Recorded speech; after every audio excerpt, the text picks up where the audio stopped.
À la page 26 du chapitre 33 de mes notes de cours, on va répondre à la question instantanée 2 de Séguin et on va justifier notre réponse.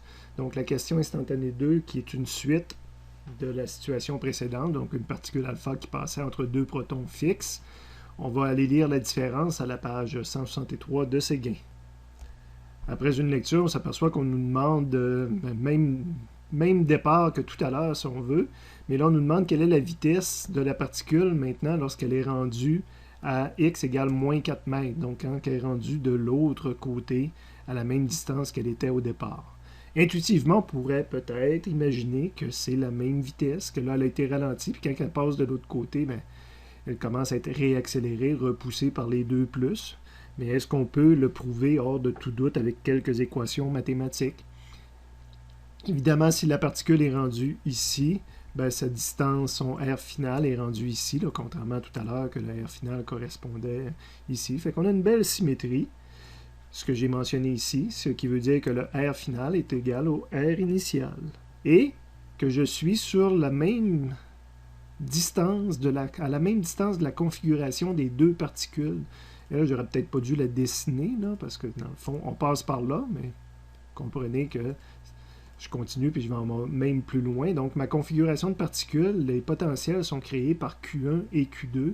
Puis c'est une belle symétrie, ça veut dire que j'ai le même potentiel d'énergie à cet endroit-là qu'à cet endroit-là là, par la symétrie. Mais on va quand même se le prouver dans une seconde.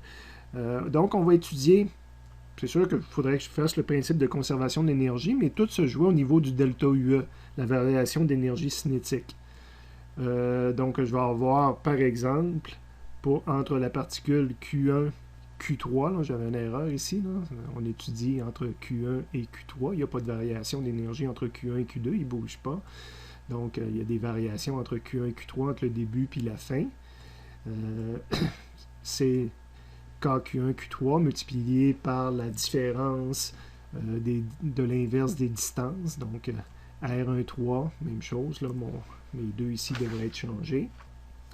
Donc, c'est des R1, 3, initial et final. Là, je suis en train d'étudier la première particule et la troisième ensemble. Quelle variation d'énergie il y a.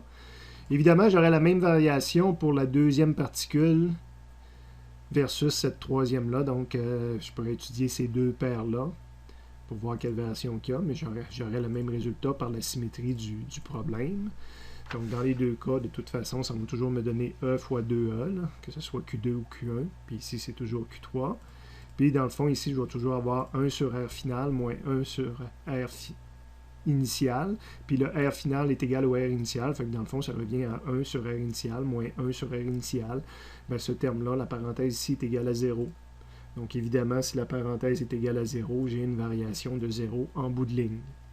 Si je reviens à mon principe de conservation d'énergie, j'avais delta K de la particule alpha plus les delta U est égal à mon travail. Le travail était égal à 0. Puis là, les deux delta UE sont égales à 0.